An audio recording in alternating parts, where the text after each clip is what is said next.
Smart Fortwo 451. That's how you do a coolant change. This is how we're going to do it. This is a 2015 with 30,621 miles. Yes, we put on a few miles since yesterday doing all the other maintenance. So for a coolant change, we're going to be doing the extra step, 2 gallons plus a coolant cleaner. So this is going to clean out our cooling system. And then you're going to need this right here. This is Mercedes part number Bravo Queen 1030004. The main thing is it needs to be Mercedes-Benz spec 325. That is the most important thing. Gallon of concentrate, gallon of distilled water. Do not use anything other than distilled water. This makes a gallon of, 2 gallons of mix. That makes 4 gallons of mix total. Plus we're going to use 2 gallons plus a cleanser to clean the system prior to refilling it. So this is how it's going to work. So at the front of the vehicle, you need to remove this panel here, this aero panel. There's going to be screws right here, 10 millimeter on each side. There's going to be some clips right here that you can just, you take this and you pull it off. As you can see, it comes right off.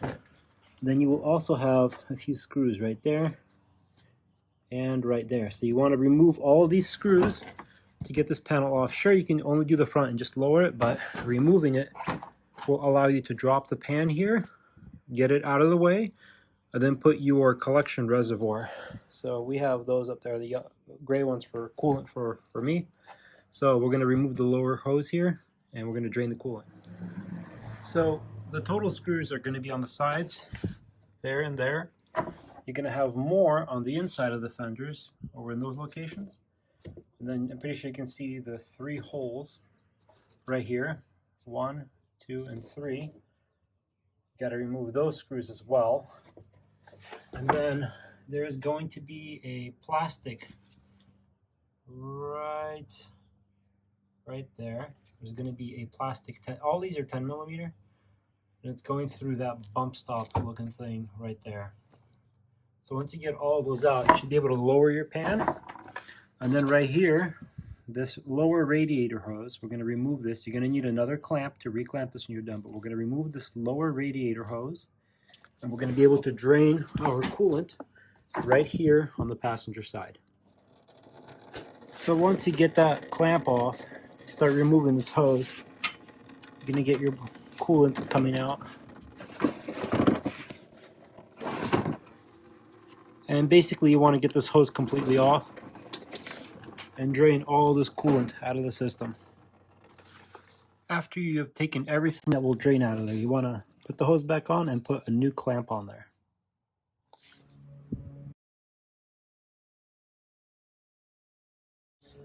And there's going to be a bolt right there.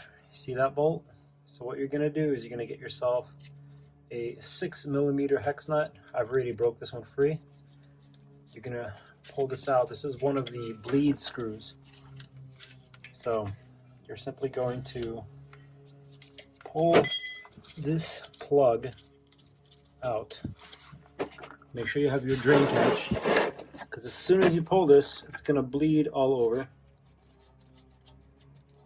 See that? As soon as you pull this guy out, you will notice fluid everywhere. And then you're going to let that drain. This guy does have a crush washer. You always want to replace it.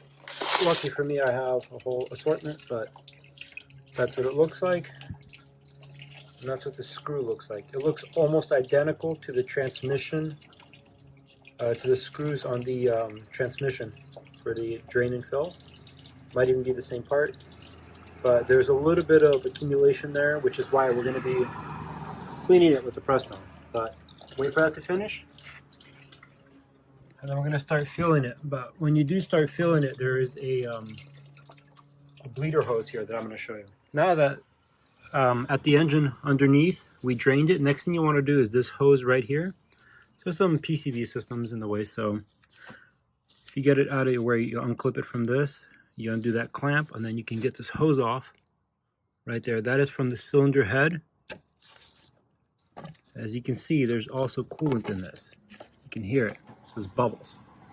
So what we're going to do is we will fill it We will continue to fill this with distilled water because we're only doing the cleaning portion now. We're going to keep filling it until it is completely full. See, I've already put that much in there, plus the container of the cleaner. Now that it's coming out of this hose we took off, out of both the hose and the cylinder head, you can see it down there.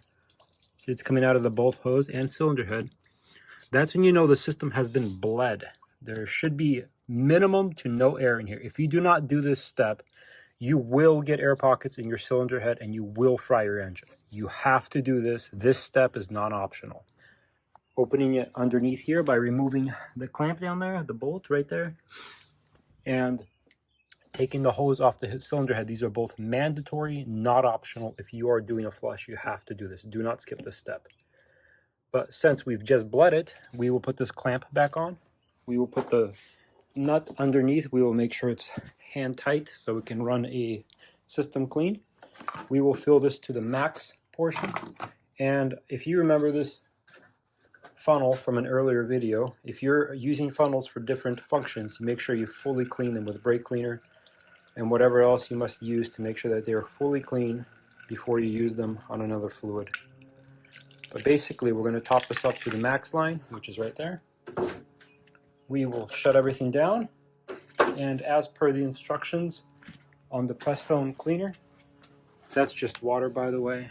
As per these instructions, it says for a light cleaning, you know, this plus water, run it for 10 minutes, and then we're going to drain everything again. So now we're going to start it, of course, after the clamp, and we're going to run it for 10 minutes. Basically, now it's running.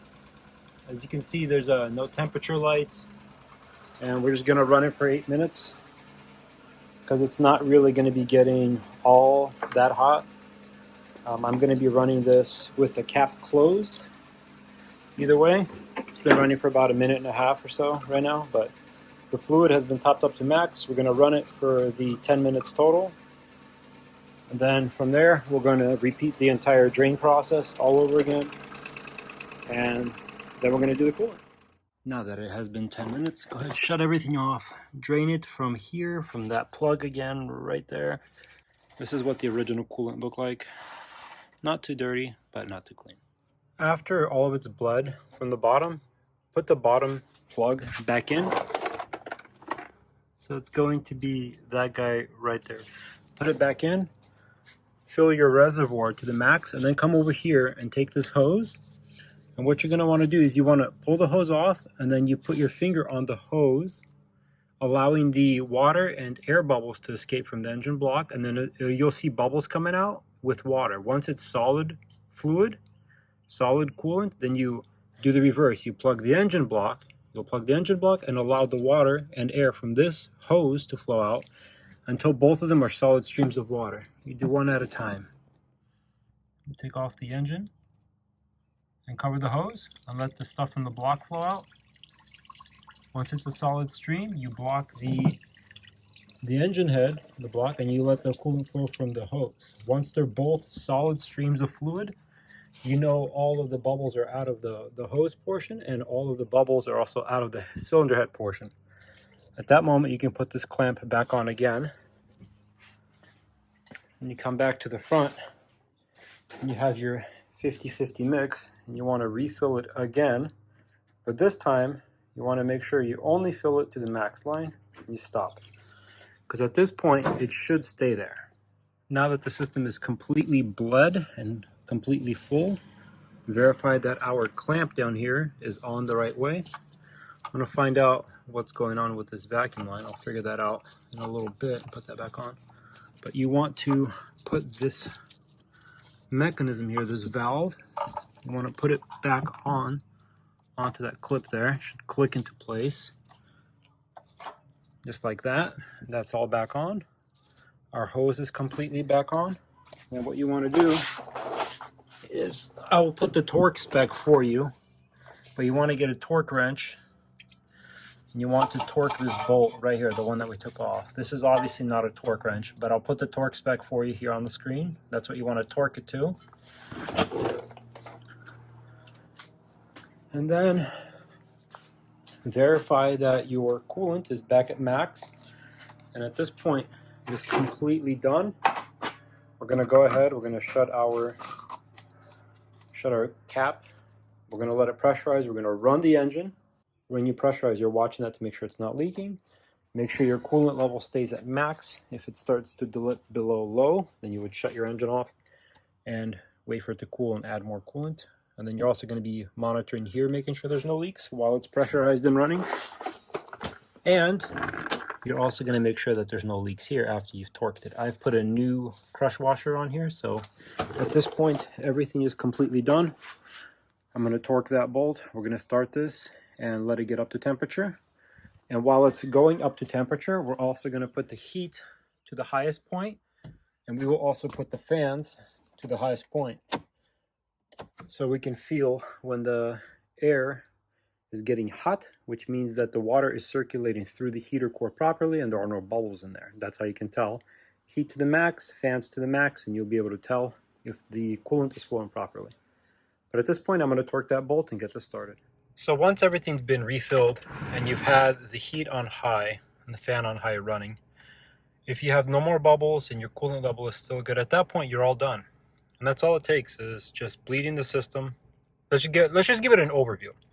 The way it works is you drain it. The radiator hose is optional, but you drain it below in the back on the hex little plug, the little hex plug. That's the drain. And then the air bubbles are that little hose I showed you on top of the engine. So you want to drain it below. When you refill it, you vent it up top. You make sure everything is to the max line, and then you turn the engine on, you run it with the heat on high and the fan going, and that's all it's going to take. That's literally it. That's the long and short of it.